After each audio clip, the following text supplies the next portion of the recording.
عاملين ايه؟ صباح الفل وصباح الهنا وصباح الجمال. يا رب دايما تكونوا بخير. النهارده هنعمل مع بعض الكشري المصري. يلا بينا. اول حاجه هنعملها مع بعض البصل بتاع الكشري انا بقطعه جوانح. اوريكم دلوقتي بقطعه مش على وفاق خالص يعني. هكمل تقطيع واجيلكم. يلا. انا خلاص خلصت البصل وعيطت بما فيه الكفايه 100. هحط بقى النشا، هغرق البصل النشا بحيث ان هو يبقى متغلف من كل حته. على فكره دي احسن طريقه للبصل، بتخليه مقرمش وتحفه. هحط زيت كتير علشان زيت البصل هنستعمله في كل حاجه. اي حاجه يعني اي حاجه هنحط فيها زيت هنستعمل زيت البصل، فهحط زيت كتير. طبعا انا عارفه ان ده غلط، يعني ان احنا نحط زيت كتير غلط ماديا ومعنويا وصحيا وكل حاجه. هننزل بقى بالبصل. الزيت خلاص سخن.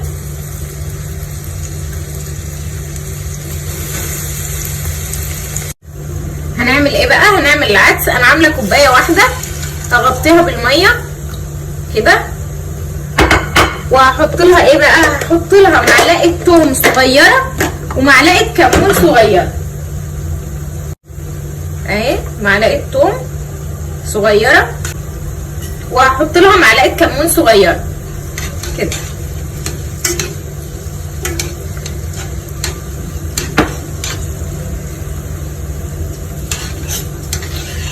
واشغل عليها النار بقى.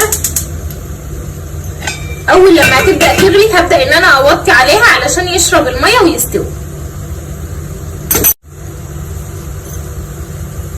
هنقل بقى العدس على العين دي، وهحط هنا هعمل الدقه بقى بتاعتي بتبقى عباره عن ايه؟ معلقه صغيره توم،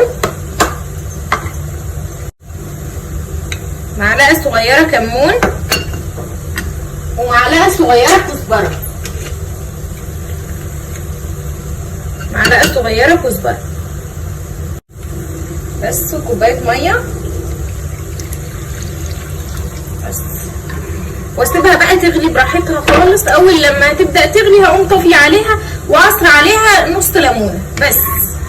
يبقى انا كده عملت الدقه بتاعتي خلاص انا هطلع بقى البصل بقى لونه ذهبي وجميل. بصوا شايفين ولا لا؟ هوريكم دلوقتي القرمشه بقى. بصوا بقى، بصوا القرمشه، سامعين؟ هنزل بقى بالمكرونه.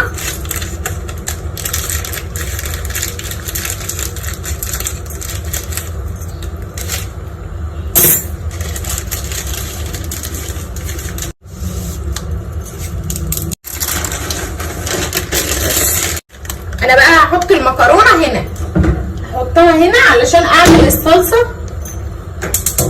الرز الاول وبعدين نعمل الصلصه.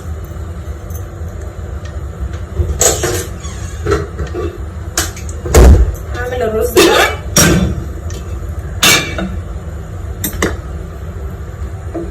هناخد بقى من زيت البصل كده،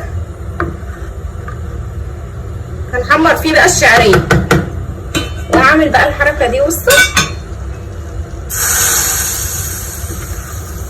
بتبقى تحفه، بتخلي العدس مفلفل وجميل.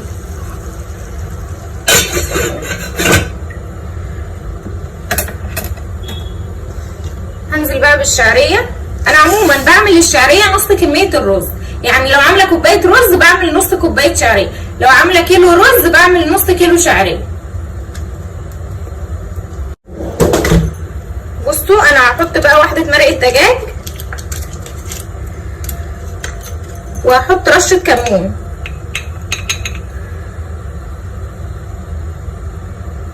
بس. هسيب بقى الشعريه لحد ما تتحمص، واول لما تتحمص هنزل بالرز. بصوا عبال لما الشعريه تتحمص هنضرب الطماطم بتاعت الصلصه. انا مجهزاها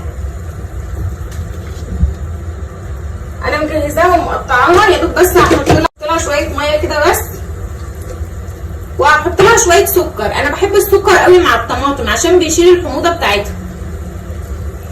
او كده يعني تقريبا معلقه صغيره بس مش مليانه.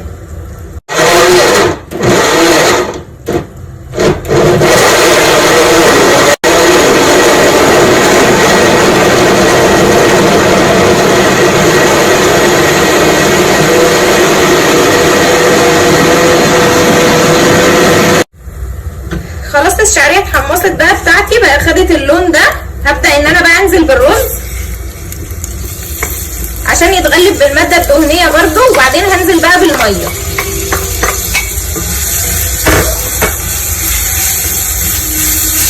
هنزل بالميه والملح على طول. هنزل بقى بالميه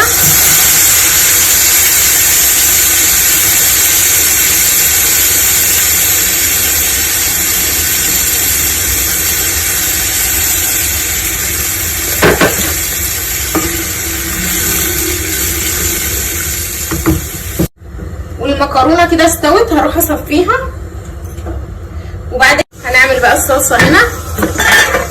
هناخد بقى من الزيت ده برضه، هنشغل العين الاول. هناخد من الزيت ده برضه.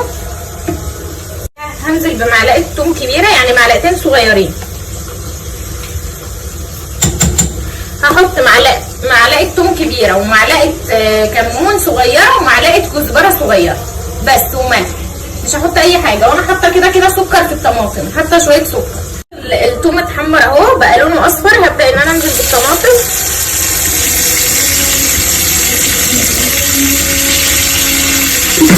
هنزل بقى بمعلقه صغيره كمون ومعلقه صغيره كزبره.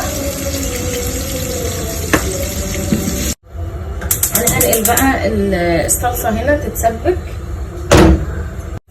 طبعا احنا ما حطيناش ملح ولا حطينا زيت ولا حطينا اي حاجه على المكرونه. هنحط دلوقتي بقى من زيت البصل.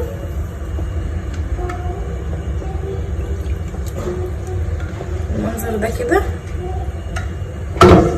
وهنحط ملح وهنحط معلقه توم صغيره وهنقلبهم كلهم مع بعض كده. هنعمل بقى الشطه. انا حطيت في الطاسه دي من زيت البصل. مفيش مره عملت فيها الشطه دي غير لما بهدلتني.